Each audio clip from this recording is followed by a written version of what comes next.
प्रिय विद्यार्थियों, हम लोग मानव भूगोल के अंतर्गत विश्व में जनसंख्या के वितरण का अध्ययन कर रहे हैं। इससे पूर्व वाले वीडियो में कल हमने जनसंख्या वितरण से संबंधित विभिन्न तथ्यों और जनसंख्या वितरण को प्रभावित करने वाले तथ्यों पर विस्तार से चर्चा की थी। अब हम जनसंख्या वितरण का प्रतिरूप विश्व में कैसा है, इस पर विस्तार से चर्चा करेंगे। मैं doctor H.N.. Kohli, associate professor भूगोल विभाग, राजकीय कला महाविद्यालय कोटा। तो आइए विश्व में जनसंख्या के वितरण प्रतिरूप का हम विस्तार से अध्ययन करते हैं।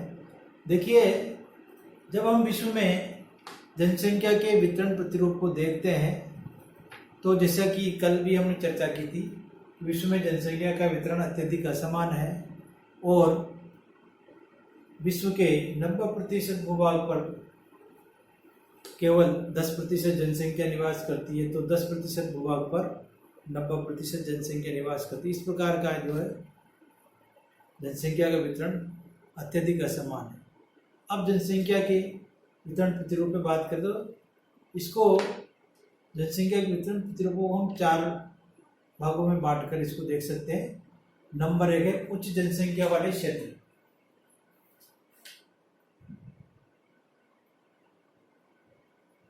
उच्च जनसंख्या वाले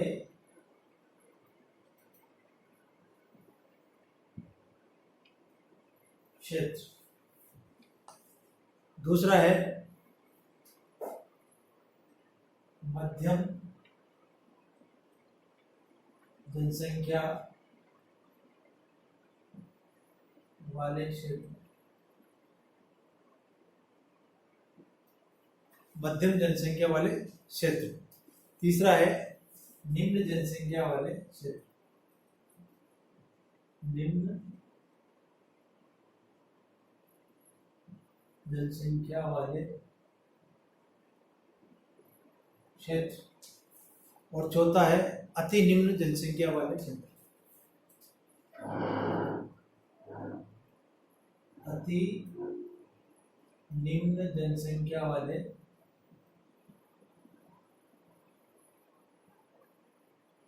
क्षेत्र। 4 भागों में बांटकर जनसंख्या के वितरण को समझा जा सकता है। तो सबसे पहले बात करें हम उच्च जनसंख्या वाले क्षेत्र।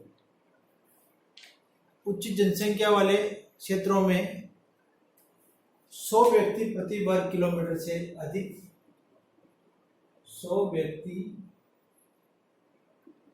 प्रति वर्ग किलोमीटर से अधिक जनसंख्या का घनत्व पाया जाता है।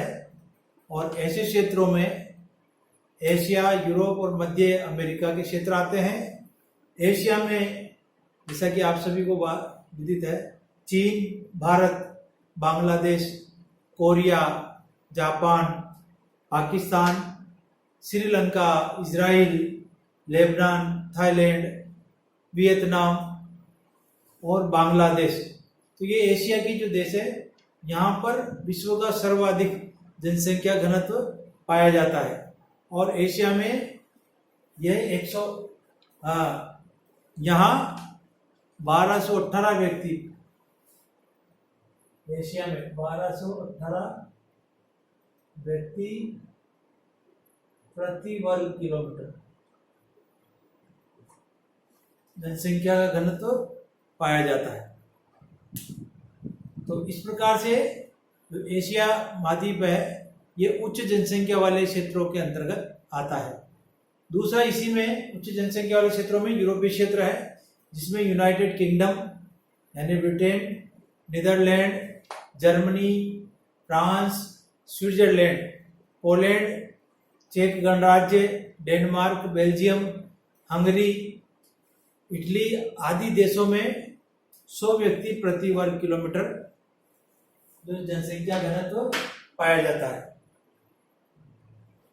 मध्य अमेरिका में एल साल्वाडोर, ग्वाटेमाला और क्यूबा में भी अधिक जनसंख्या का जमाव है, यह भी उच्च जनसंख्या वाले क्षेत्रों के अंतर्गत आता है।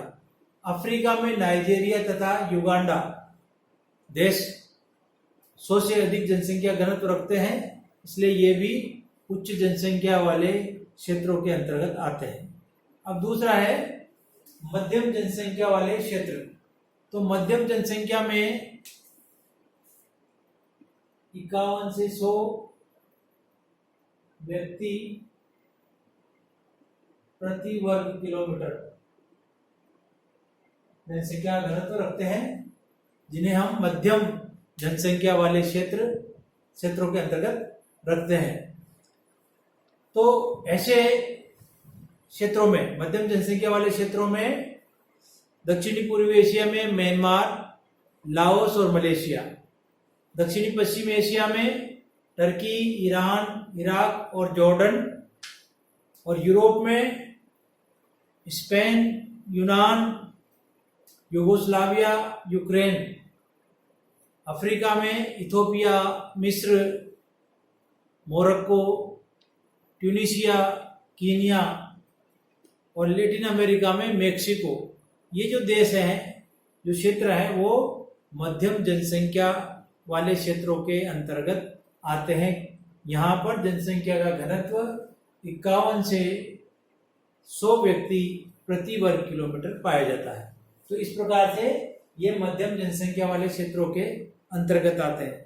तीसरा है अब निम्न जनसंख्या वाले क्षेत्र, जहां पर 11 से 50 व्यक्ति प्रति वर्ग किलोमीटर जनसंख्या घनत्व पाया जाता है। 11 से 50 व्यक्ति प्रति वर्ग किलोमीटर। इसमें संपूर्ण दक्षिणी अमेरिका यानी बोलिविया को छोड़कर संपूर्ण दक्षिणी अमेरिका, अफ्रीका में Tanzania, Algeria, Congo, Zaire, Sudan, Angola इत्यादि देश इसके अंतर्गत आते हैं। अफ्रीका में दक्षिणी अफ्रीकी संघ इसके अंतर्गत आता है। उत्तरी अमेरिका की बात करें तो संयुक्त राज्य अमेरिका, मध्य अमेरिका, पनामा और निकारागुआ, ये जो देश हैं वो निम्न जनसंख्या वाले क्षेत्रों में आते हैं, और यहाँ 11 से 50 व्यक्ति प्रति वर्ग किलोमीटर जनसंख्या का घनत्व मिलता है। तो इस प्रकार से ये तीसरे वर्ग के अंतर्गत रखे जाते हैं। अब है अति निम्न जनसंख्या वाले क्षेत्र। यहाँ पर 11 व्यक्ति से कम जनसंख्या घनत्व पाया जाता है। तो इस प्रकार के जो क्षेत्र हैं उनमें हम जैसे बात करें, उत्तरी अमेरिका में कनाडा और ग्रीनलैंड वाला जो क्षेत्र है वो अति जैसे निम्न जनसंख्या वाले क्षेत्रों में आता है। इसी प्रकार से एशिया में रूस और मंगोलिया के जो क्षेत्र हैं वो अति निम्न जनसंख्या वाले क्षेत्रों में आते हैं। यूरोप में नॉर्वे, स्वीडन और पश्चिमी रूस अति निम्न जनसंख्या वाले क्षेत्रों के अंतर्गत आते हैं। एशिया, अफ्रीका, ऑस्ट्रेलिया और दक्षिण अमेरिका के मरुस्थलीय भाग, जो उष्ण मरुस्थलीय भाग है, वो इनके अंतर्गत आते हैं। मध्य अफ्रीका, ब्राजील के अमेजन बेसिन के वन, इसी तरह से सऊदी अरब, कजाकिस्तान, बोलिविया, चाड, नामीबिया और संपूर्ण अंटार्कटिका महाद्वीप अति निम्न जनसंख्या वाले क्षेत्रों के अंतर्गत रखे जा सकते हैं। तो इस प्रकार से विश्व में जनसंख्या के जो वितरण है वो अत्यधिक असमान है, और उसको हम जनसंख्या के वितरण को इन 4 प्रमुख वर्गों में रखकर अध्ययन कर सकते हैं। जो उसमें उच्चतम जनसंख्या वाले क्षेत्रों में 100 व्यक्ति प्रति वर्ग किलोमीटर, मध्यम में 51 से 100 व्यक्ति प्रति वर्ग किलोमीटर जनसंख्या पाया जाता है, निम्न जनसंख्या वाले क्षेत्रों में 11 से 50 व्यक्ति प्रति वर्ग किलोमीटर जनसंख्या रहती है, तो अति निम्न जनसंख्या वाले क्षेत्रों में 11 से कम 11 व्यक्ति प्रति वर्ग किलोमीटर से कम जो है जनसंख्या का घनत्व मिलता है। इस प्रकार से 4 प्रतिरूप संपूर्ण विश्व में मिलते हैं। तो जनसंख्या वितरण में हम देखें महाद्वीपों के अनुसार जनसंख्या का वितरण, तो तालिका से स्थिति स्पष्ट हो जाती है। एशिया महाद्वीप में विश्व की सबसे अधिक जनसंख्या निवास करती है, जहां पर 4,302 मिलियन टोटल पॉपुलेशन है, और यह विश्व की 60.27% जनसंख्या है। यानी विश्व की 60.27 जो प्रतिशत जनसंख्या है वो एशिया महाद्वीप में केंद्रित है। यानी आधी से अधिक आबादी केवल एशिया महाद्वीप में निवास करती है। दूसरे नंबर पे अफ्रीका है, जहां पर 1100 मिलियन पॉपुलेशन है, और इसका विश्व में 15.41% जो जनसंख्या है वो अफ्रीका में निवास करती है। विश्व में अब महाद्वीपों के अनुसार अफ्रीका का दूसरा स्थान है, जहां पर जनसंख्या 15.41% निवास करती है। तीसरा स्थान है यूरोप का। यूरोप की जनसंख्या है 740 मिलियन, तो 740 मिलियन है, और प्रतिशत में देखें तो 10.37% जो जनसंख्या है वो यूरोप में निवास करती है। विश्व की 10.37 जनसंख्या जो यूरोप में निवास करती है। इसी तरह से उत्तरी अमेरिका में कुल पॉपुलेशन है 557 मिलियन है, और इसका विश्व में 7.8% जनसंख्या जो उत्तरी अमेरिका में निवास करती है। दक्षिण अमेरिका में कुल पॉपुलेशन 401 मिलियन है, और विश्व का प्रतिशत रखता है ये दक्षिण अमेरिका 5.62%, यानी 5.62% जनसंख्या दक्षिणी अमेरिका में निवास करती है। और ओसेनिया यानी ऑस्ट्रेलिया और न्यूजीलैंड और आसपास के छोटे मोटे द्वीप मिलाकर जो है 38 मिलियन जनसंख्या है, और विश्व में ये 0.33%, 1% से भी कम ऑस्ट्रेलिया की विश्व में जनसंख्या है। तो इस प्रकार से महाद्वीपों के अनुसार जनसंख्या का ये वितरण स्पष्ट करता है कि आधी से अधिक आबादी केवल एशिया महाद्वीप में केंद्रित है। दूसरा स्थान अफ्रीका का है, और तीसरा स्थान यूरोप का है, और चौथा स्थान है जो उत्तरी अमेरिका का, पांचवा स्थान दक्षिण अमेरिका का, और छठा स्थान इसका ओशिनिया का। इस प्रकार से जनसंख्या की दृष्टि से ये महाद्वीपों के अनुसार जनसंख्या का वितरण दर्शाया गया इस तालिका से, जो स्पष्ट करता है कि जनसंख्या का वितरण अत्यधिक असमान है, और एक महाद्वीप में ही सबसे अधिक जनसंख्या निवास करती है। जनसंख्या वितरण को और अधिक स्पष्ट हम जनसंख्या के घनत्व से समझ सकते हैं। ये विश्व के मानचित्र में जनसंख्या घनत्व को दर्शाया गया है। देखिए, भूगोल के विद्यार्थियों के लिए मानचित्र बहुत ही महत्वपूर्ण होता है। तो परीक्षा में जब भी कोई वितरण संबंधी कोई सवाल आता है तो वितरण हम मानचित्र में ही स्पष्ट कर सकते हैं।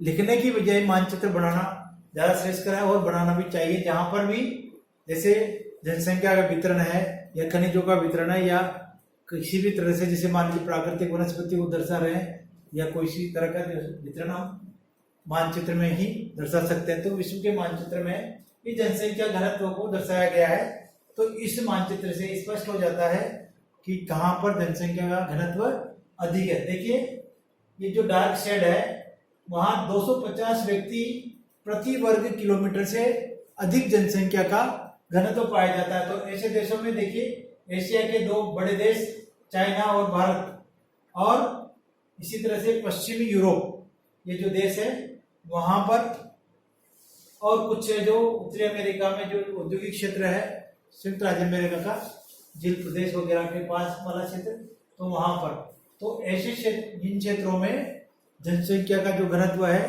250 व्यक्ति प्रति वर्ग किलोमीटर से अधिक पाया जाता है। फिर है जहां पर चेक की जो डिजाइन वो है शेडिंग, वहां 101 से 250 व्यक्ति प्रति वर्ग किलोमीटर जनसंख्या का घनत्व पाया जाता है।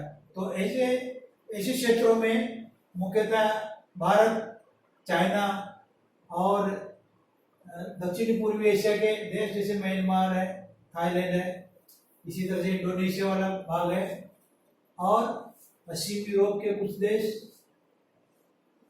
और उत्तरी अमेरिका के औद्योगिक क्षेत्र वाले संयुक्त राज्य अमेरिका के जो है राज्य इस वर्ग के अंतर्गत आते हैं। यहाँ जहाँ पर 101 से 250 व्यक्ति प्रति वर्ग किलोमीटर जनसंख्या का घनत्व पाया जाता है। फिर जो लाइनिंग से दिखाया गया है वहां पर 11 से 100 व्यक्ति प्रति वर्ग किलोमीटर जनसंख्या का घनत्व देखा जा सकता है। तो ऐसे देशों में अफ्रीका के देश है, दक्षिण अमेरिका के देश है, उत्तरी अमेरिका के देश है और यूरोप के देश हैं और ऑस्ट्रेलिया का कुछ भाग है, जहां पर कुछ देशों के अंतर्गत 11 से 100 व्यक्ति प्रति वर्ग किलोमीटर जनसंख्या घनत्व पाया जाता है। जहां पर डॉट डॉट से दिखाया गया है वहां पर 6 से 10 व्यक्ति प्रति वर्ग किलोमीटर जनसंख्या घनत्व पाया जाता है।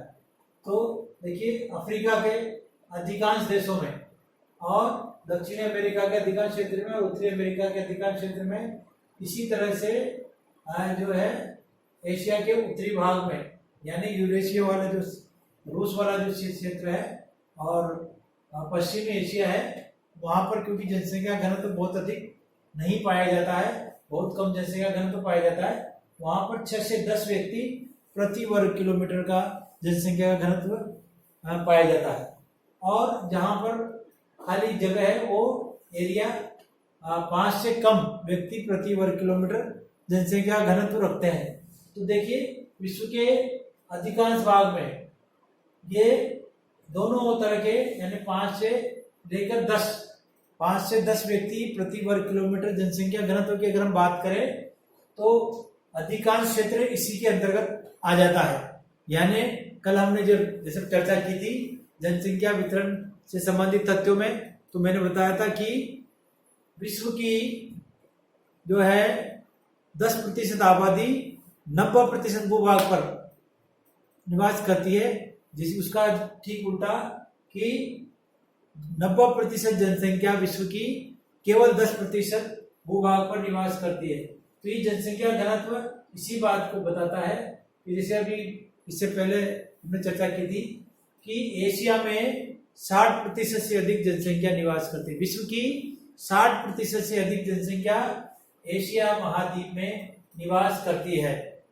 तो दूसरा स्थान में जो यूरोप का था, तीसरा स्थान है।